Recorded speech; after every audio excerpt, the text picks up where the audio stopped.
제가 이번에 그 기도원에 가서 이 설교를 축조하고 준비하면서 부흥을 가장 가로막는 사람이 누굴까 생각해 봤더니 담임 목사인 것 같아요. 저는 제 아이디어와 제 머리, 제 열정 하나만으로 교회가 부흥하리라 이렇게 생각을 했는데 그게 아니었구나, 내가 가장 주범이었구나라는 이런 생각을 합니다. 우리가 2025년 성령의 능력으로 부흥하는 교회라고 하는 슬로건을 가지고 열심히 달려가고 있습니다. 그런데 두 가지를 제가 질문을 드렸습니다. 계속 이 주제 가지고 한 몇 달을 끌고 나갈 거거든요. 그럼 부흥이란 무엇일까? 우리가 뭐 사람이 많이 모이는 것, 뭐 1000명에서 2000명 되는 것, 물론 그것을 양적인 부흥이라고 할 수도 있죠. 이 질문을 하나 가져가야 될 것 같고요. 그리고 그 다음에 부흥은 어떻게 이루는가? 무엇을 해야지만이 부흥이 되는가? 뭐 우리가 선물 이만큼 주면서 1000명, 2000명 막 초대하고 뭐 그런 것이 진짜 부흥인가라고 하는 이런 궁금증을 가지고 우리가 말씀으로 들어가면 좋을 것 같아요. 여러분, 부흥이라고 하는 것을 사전적인 의미로 풀어본다면 쇠하여졌던 것이 다시 일어서는 것, 넘어졌던 것이 다시 일어서는 것. 영어로는 리바이벌, 리는 다시라고 하는 뜻이거든요. 바이벌은 생명이라고 하는 뜻입니다. 그러니까 이것을 중복 언어인데 이걸 합쳐보면은 우리가 신앙생활 하다가 생명을 잃어버려요. 뭐 기쁨도 없고요, 뭐 나오는 것도 귀찮고요, 말씀 듣는 것도 귀찮아요. 그런데 그런 심령 속에 성령의 능력이 들어가서 다시 그 신앙이 소생되는 것, 이것을 진정한 부흥이다, 이렇게 우리가 정의를 내렸었습니다. 그럼 오늘 회개, 부흥의 시작이라고 했거든요. 그럼 회개는 무엇일까요? 저는 신학적인 정리 이것도 필요하겠습니다만 제가 이런 이야기로 이 회개에 대해서 설명을 좀 드리려고 합니다. 제가 경험했던 부분들이거든요. 초등학교, 그때는 국민학교였죠. 국민학교 시절에는 저희들이 주로 검정 고무신을 신고 다녔습니다. 여러분들 많이 그러셨죠? 좀 있는 집은 운동화를 신었지만은요. 그리고 중학교를 들어가니까 의무적으로 교복을 입고, 그리고 운동화를 지정을 해줬는데 검은색 운동화였어요, 그때는요. 근데 그것도 뭐 1년에 몇 켤레를 사서 하는 것이 아니라 한 켤레 가지고 1년, 2년 이 정도를 견디는데 앞에가 다 구멍이 나요. 그리고 뒤에가 다 떨어져서 뭐 비만 오면은 그냥 물이 그 속으로 다 들어오는 이런 상황, 뭐 다 그 경험하면서 우리는 이렇게 그 시절을 지났던 것 같아요. 제 마음의 소원이 하나가 있습니다. 뭐냐면 하얀 운동화를 한번 좀 사서 신어보는 것. 그런데 어느 날 저희 아버지가 하얀 운동화를 사주셨어요. 너무 기뻤죠. 그리고 그걸 머리맡에 두고는 이제 그 밤을 지납니다. 그런데 그 꿈속에서 막 날아다니는 꿈을 꾸고 그래요. 저도 지금도 그러한 어떤 추억이 있어서 지금도 신발 살 때가 기분이 가장 좋아요. 그 다음날 하얀 운동화를 신고는 이제 밖을 나가려고 하는데 그만 그 저녁에 비가 와서 웅덩이가 이렇게 생긴 거예요. 오늘처럼 매끈한 도로가 아니라 옛날에는 흙길이었지 않습니까? 아무리 조심해서 제가 걷는다 하더라도 저녁이 되니까 이 하얀 운동화에 흙탕물이 막 튀기더라고요. 저는 그걸 버리지는 않았습니다. 집에 와서 이 솔로 아주 팍팍팍 문질러서 그 때를 다 빼내고 그리고는 말려서 다시 신고 다녔던 이런 기억이 있습니다. 어느 세미나에 갔다가 돌아오는 길에 택시기사분이, 제가 택시를 탔는데 가자지엘교를 가주시죠 그랬더니 저를 보면서 목사님이시죠? 뭐, 예, 그렇습니다. 가자지엘교 담임 목사입니다. 근데 그때부터 이분이 넋두리를 하는 거예요. 목사님, 제 얘기를 들어보세요. 제가 알고 있는 어느 집사였죠. 그 인간은요, 윤리적으로도 안 되고 맨날 거짓말 시켜요. 제가 아는 권사님은요, 돈과 가서 갚지도 않아요. 제가 아는 어느 장로님은요, 뭐 그러면서 막 그냥 이야기를 하는 거예요. 그러면서 이제 저에게 수긍해달라는 거예요. 그런데 제가 가만히 듣고 있었어요. 그러면서 목사님 어떻게 생각하세요? 성도가 되면, 교인이 되면, 집사가 되면 윤리적으로 좀 깨끗하고 그래야 되는 거 아니겠어요? 그런데 그때 제가 이렇게 얘기했어요. 기사님, 그러니까 교회 나오는 거예요. 저를 쳐다보는 거예요. 그러니까 교회 나와서 그 더러워진 몸, 더러워진 생각들을 다시 씻어서 깨끗하게 되어서 나가는 거예요. 그랬더니 기사분이 이렇게 얘기해요. 아니 목사님, 그 인간이 글쎄 그렇다니까요. 그 집사라는 인간이 그렇다니까요. 예, 그럴 수 있습니다. 집사인데도 권사인데도 싸울 수 있고요, 술집 갈 수 있고요, 도박장 갈 수 있고요. 그러니까 교회가 필요한 것이고, 교회에 나와서 다시 우리의 더러워진 것을 깨끗이 씻는 겁니다. 제가 이런 이야기를 드렸어요. 여러분, 해결한 무엇일까요? 우리가 한 주간 동안 살아가면서 이런저런 때가 묻었어요. 흙탕물이 튀겼습니다. 그런데 말씀으로 우리를 깨끗하게 씻어주는 것, 그것이 바로 회개이다. 저는 신학적인 정의보다도 이것이 더 마음에 와닿는 것 같아요. 여러분, 우리 모두는 깨끗이 살려고 합니다. 그런데 부지 중에 넘어져요. 부지 중에 실수해요. 또 우리는 주먹이 나가요. 또 욕이 나갈 수 있어요. 여러분, 이 시간 예배 드리고 나가서 또 서로 갈등할 수 있어요. 왜 그럴까요? 왜 그럴까요? 요리문답에서는 인간을 네 가지로 정의를 내려주고 있습니다. 인간은 태어날 때부터 죄인이다. 누구에게나 이 죽음은 임한다. 죄의 형벌인 이게 다 임한다. 인간은 죄 아래 놓여 있다. 그래서 이 죄를 하나의 파워, 우리를 끌고 가는 거예요. 힘이 있다라고 하는 것입니다. 제가 월요일에 제 주일에 일정을 다 마치고, 월요일은 굉장히 피곤한 시간이죠. 새벽 기도를 제가 이제 마치고, 오전에는 집에서 좀 쉬고, 오후에는 교회를 나옵니다. 제 서재에서 일주일간에 무슨 일을 해야 되는지 설교, 여러 가지 일을 다 정리를 하면서 제가 조용하게 생각하는 시간입니다. 뭐 그때는 부교육자도 없고 성도들도 오고 가지도 않고, 그래서 굉장히 조용하게 제가 혼자서 그 시간을 보내고 있습니다. 그런데 갑자기 밖에서 녹소리를 하는 거예요. 누가 똑똑똑 두드려요. 그래서 보니까 사람이 서 있어요. 들어오세요 했더니 낯선 분이 들어오셨어요. 그러면서 이런 장황한 얘기를 하는데, 요지는 뭐냐면은 자기가 지금 굉장히 어려운 상황 속에 놓여 있는데 한 번만 더 달라는 거예요. 그러면서 돈을 좀 달라는 거예요. 돈. 그것도 뭐 몇만 원을 요구를 하는 거예요. 그래서 제가 그때 마침 돈이 없었어요. 그래서 지갑을 보이면서 죄송합니다. 정말 죄송한데 제가 돈이 없어요. 그랬더니 이분이 그때부터는 과격하게 나가는 거예요. 아니, 목사가 그러면 되느냐, 교회가 그러면 되느냐, 막 그냥 과격하게 저한테 이야기를 하는 거예요.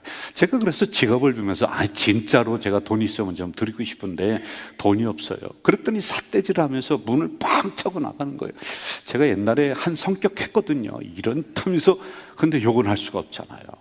그래 밑으로 내려가는데 제가 밑에까지 따라갔어요. 너무 화가 나는 거예요. 그래 따라갔는데 저를 돌아보더니요, 당신 그때라는 거 아니라고, 이 교회가 잘 되나 보라고. 아니, 제가 잘못한 게 뭐가 있어요? 돈이 없는 걸 어떻게 해요? 내가 그 욕을 얻어먹으면서 너무 화가 나는 거예요. 제가요, 뭐 저런 인간이 다 있는가.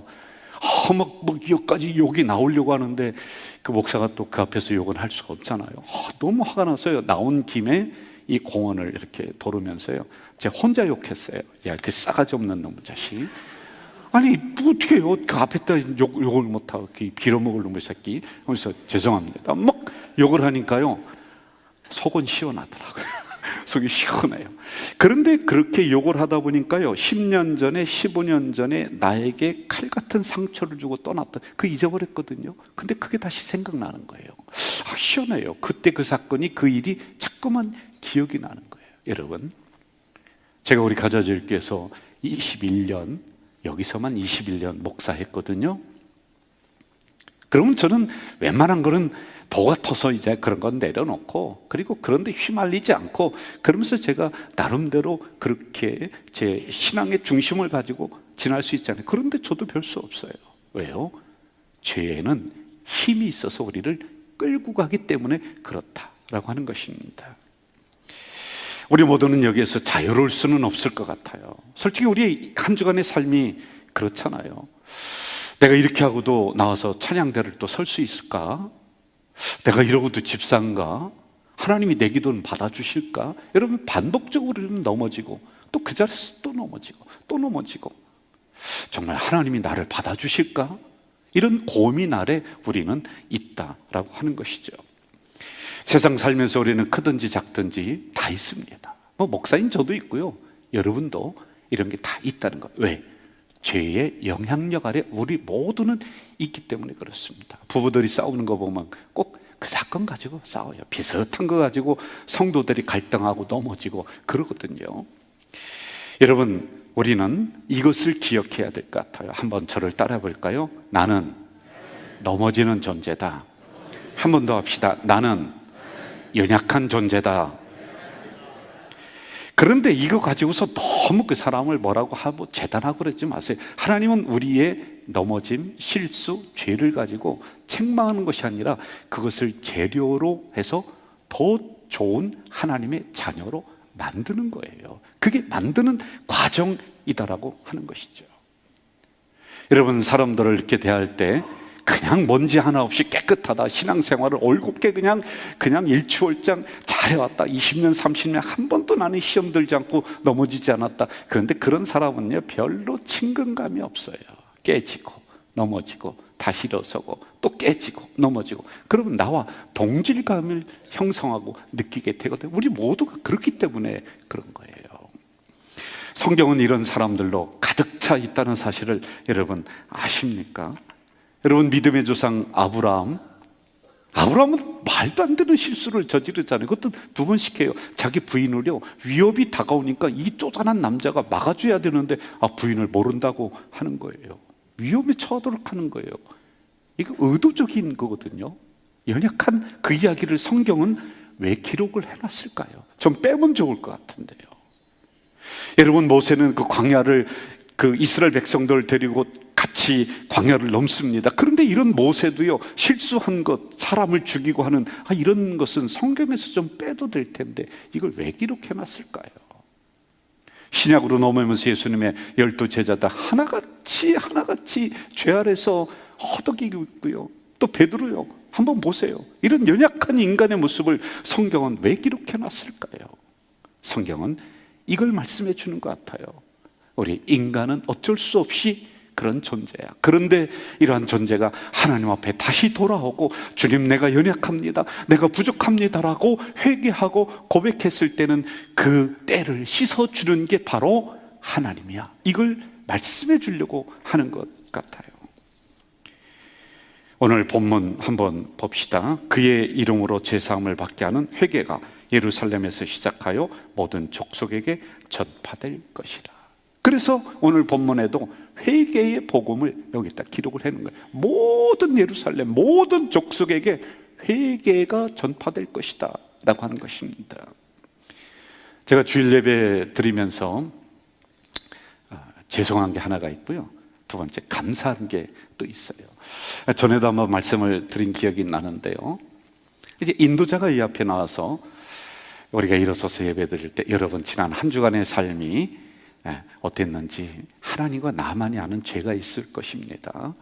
우리가 사람한테 고백하지 말고 하나님 앞에 침묵으로 고백합시다. 그럼 저도 일어서서 이 자리에서 눈을 감고 있어요. 그러면 그때 어떻게 하든지 돈을 마련해서 좀 줄걸, 내가 왜 그냥 문을 박차고 나가는 그 인간을 따라갔을까, 조금 넉넉해질걸, 이런 죄송함이 저에게 있는 거예요. 그런데 조금 있다가 목사님이 이렇게 얘기해요. 이제 우리에게 사죄의 말씀이 선포됩니다. 너희 죄가 주홍같이 붉을지라도 양털같이 희게 되리라. 너희의 죄를 사하여 줬노라. 이 말씀을 할 때는 너무 감사한 거예요. 내 죄를 싹 씻어주시는 것 같아요. 때 묻은 나의 심령을 말씀으로 싹 씻어주시는 것 같은 이러한 느낌을 받는단 말입니다. 이스라엘 랍비가 이렇게 우리에게 가르치고 있습니다. 아주 좋은 문장인데 한번 또 보십시다. 제가 읽어드릴게요. 사람이 범죄하게 되면 그 사람은 하나님과 연결되어 있는 끈이 끊어진대요. 우리 여러분 끈 다 끊어진 존재들이에요. 그런데 그 다음을 보세요. 그러나 그 사람이 진심으로 회개하고 하나님께 돌아오면 하나님께서는 그 끈을 다시 묶어주신다. 너무 감사해요. 그런데 그 다음을 또 보세요. 그때 끈은 처음보다 짧아지고 그 사람은 하나님께 좀 더 가까이 간다, 좀 더 가까워졌다, 이런 거예요.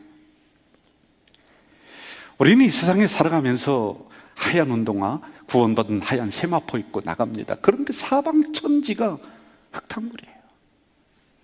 아무리 내가 조심해도요, 이게 튈 수밖에 없는 이런 세상에 우리는 살아가고 있습니다. 성도로, 기독교인으로, 또는 집사로, 권사로, 장로로 너무 죄송해요. 한 주간의 삶이 그렇단 말이죠. 내가 좀 거룩하게 살아야지. 그럼에도 불구하고 나도 모르게 이렇게 때를 묻히면서 살아가는 존재가 바로 우리들이란 말입니다. 그런데 너무 감사한 거는요, 그러한 때 묻은 존재로 이 시간에 나왔는데 우리 주님은 정죄하는 것이 아니라 다시 말씀으로 회개하는 여러분들의 심령을 씻어주신다. 저는 이것이 바로 복음이 아닌가. 이게 십자가의 복음이다. 우리를 용서하시는 용서의 복음이다 라고 하는 것입니다. 이제 여러분, 우리가 해야 될 일이 한 가지가 있습니다. 잘 보세요. 타인은, 외부인은, 다른 사람은 나의 죄를 보고 지적합니다. 뭐 신앙이 저따위야, 20년 교회 다녔는데 뭐 신앙이 저거 가지고 시험 들고 그래 라고 이야기합니다. 꼭 그거 보거든요. 그런데 우리 주님은 그거 안 보세요. 그거 보지 않고요, 넘어졌다가 다시 일어서는 그 심령을 보는 거예요.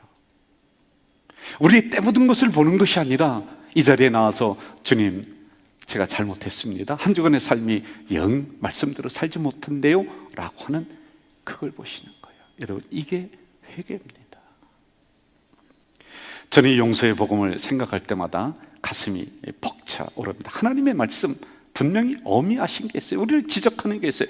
그런데 여러분 보세요. 하나님의 말씀, 야, 너 죄인이야, 너 이제 끝났어, 너 더 이상 희망이 없어, 그렇게 하고 이 말씀이 끝나나요? 아니죠. 그 다음에 보세요. 그래, 잘했어, 다시 시작하면 돼, 내가 다시 씻어줄게, 다시 출발하면 돼. 이렇게 축복의 말씀이 그 뒤에 얼마나 많이 있는지 몰라요. 저는 항상 이런 생각을 합니다.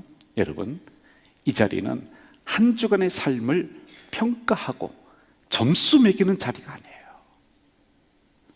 이 시간은 앞으로 살아갈 한 주간의 시간, 그 시간에 힘을 주고 용기를 주고 능력을 주는 자리가 바로 이 자리인 줄로 믿습니다. 우리 주님은 깨끗한 사람 부르러 오지 않았습니다. 이 자리는 죄인이 오는 자리예요. 때 묻은 우리가 오는 자리예요. 그거 씻어주시는 자리가 바로 이 자리인 줄로 믿습니다. 한 25년 전에 제 둘째 아들이 먼저 하늘나라 갔습니다. 뭐 여러분에게 많이 말씀을 드렸습니다만은, 그때 저는 목회를 포기하려고, 내가 이제 더 이상 목사로 있으면 안 되겠다. 갑자기 하나님이 둘째, 첫째는 딸이고 둘째는 아들이거든요. 그 아들을 데려가시는 거예요. 물론 이제 여러 가지 이중적인 장애를 가지고 이렇게 있었죠. 그걸 몰랐었는데 나중에 알게 되었습니다. 그리고 그 아이가 죽고 나서는 저도 힘들고 제 집사람도 막 그냥 뭐 온갖 우울증에 뭐 마음이 너무 무겁지 않습니까? 그래서 안 되겠다 싶어서 제가 이제 두 가지를 제 부인에게 제안을 했어요. 우리가 앞으로 목회를 계속 하게 되면은 우리가 있는 현장에서 이런 아픈 심령들 많이 만날 것 같다. 당신 장애 아동 복지를 좀 공부했으면 좋겠다. 그래서 그 공부를 시작을 했습니다. 그리고는 또 하나, 운전을 좀 배워라. 그래서 제가 데려다가 운전 그 교습소에 등록을 시켜서 운전 면허를 따게 하면서 그 과정을 이렇게 이겨나갔던 적이 있습니다. 그런데 참 희한해요. 그때는 이렇게 사용될 줄 몰랐었는데 진짜로 하나님이 가져질 게 와서 그런 어려운 현장에 사회복지를 하는데 저희 집사람이 거기 가서 몇 년 동안 같이 일을 하면서 같이 운전을 하고 막 그랬던, 그래서 하나님이 이렇게 사용하시는구나, 이걸 느꼈습니다. 근데 그때 운전을 하게 됐는데 장롱면허였죠. 근데 저에게 이렇게 얘기하는 거예요. 내가 지금 봉고차로 운전하고 이 사회복지를 하다 보니까 운전을 해야 돼. 근데 나를 교습 좀 시켜달라고 하는 거예요. 그래서 제가 아시아드 경기장에 가서 제 차 주고 제가 옆에 앉아서 이렇게 얘기했어요. 자, 편한 마음으로 이제 핸들을 잡아. 그리고 이제 브레이크를 밟고, 그리고 이거는 악셀에다요 오른쪽으로 왼쪽으로 하면서 하나하나 가르쳐줘요. 처음에는 긴장을 하는 거예요. 막 꽉 붙잡고 땀을 줄줄 흘리고. 그런데 조금씩 나아지는 거예요. 여러분, 왜 그런지 아세요? 제가 옆에 있어서 그런 거예요.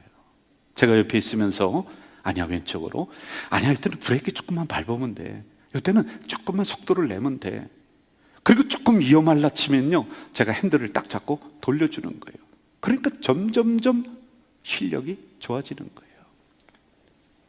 여러분, 이 시간에 우리 말씀으로 우리를 깨끗이 씻어주신 시간입니다. 그런데 이제 앞으로 살아가야 될 한 주간의 삶이 어떨지 저 잘 모르겠어요. 다시 때 묻을 것 같아요. 그래도 여러분 염려하지 마세요. 우리 주님께서 여러분의 인생의 운전대, 가정의 운전대를 붙잡아 주시면서 야 괜찮아, 이때 브레이크 조금만 밟어, 그리고 이때 속도 조금만 내. 그래도 안 되면 우리 주님이 핸들 붙잡아 주세요. 여러분 가정의 핸들 붙잡아 주세요. 여러분 인생의 핸들 붙잡아 주세요. 그리고 이렇게 얘기할 거예요. 좀 나아졌는데, 좀 좋아졌는데. 부흥 인원 많아지는 것만 추구하지 않습니다. 우리의 근본을 다시 수정하고 고치고 깨끗하게 씻음받은 이 하얀 운동화, 하얀 세마포 입고 다시 세상을 향해 자신 있게 당당하게 나아가는 우리 공동체 되시기를 주의 이름으로 축원합니다. 여러분이 찬양 같이 하면서 우리의 마음을 좀 고백했으면 좋겠습니다. 같이 찬양할까요? 하나님 한 번도 나를 실망시킨 적 없으시고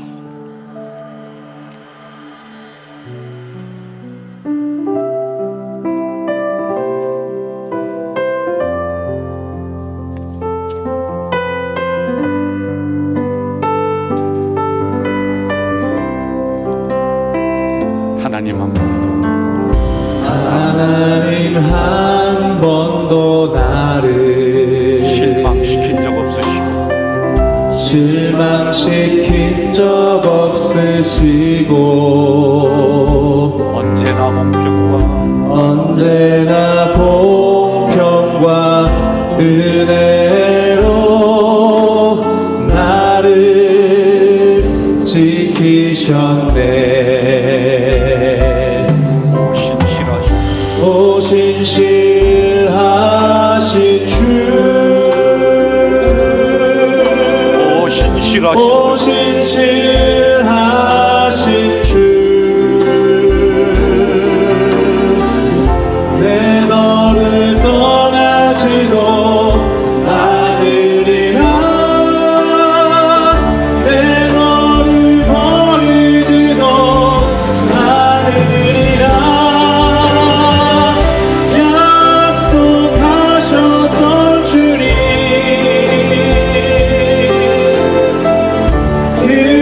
약속을 지키사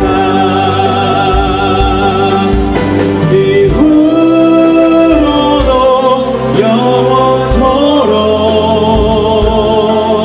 나를 지키시리라 확신하네. 지나온 모든 세월, 지나온 모든 세월들 돌아보아도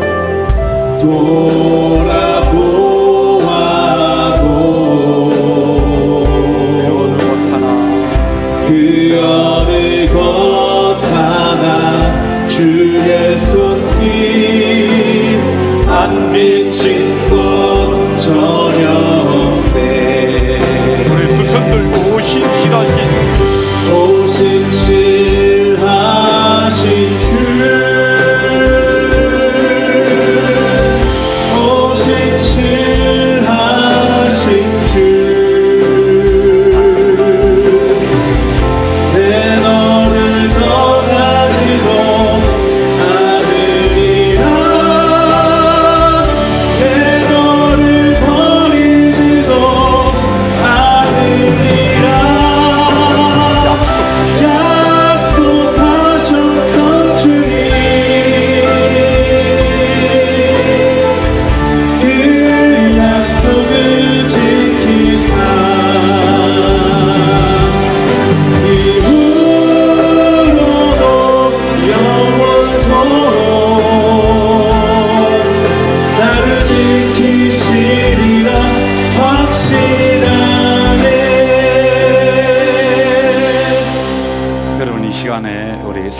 초 동안만 오늘 받은 말씀 한 가지라도 기억나실 겁니다. 가슴에 있을 겁니다. 그 말씀 붙잡고 우리 침묵으로 조용하게 기도하겠습니다.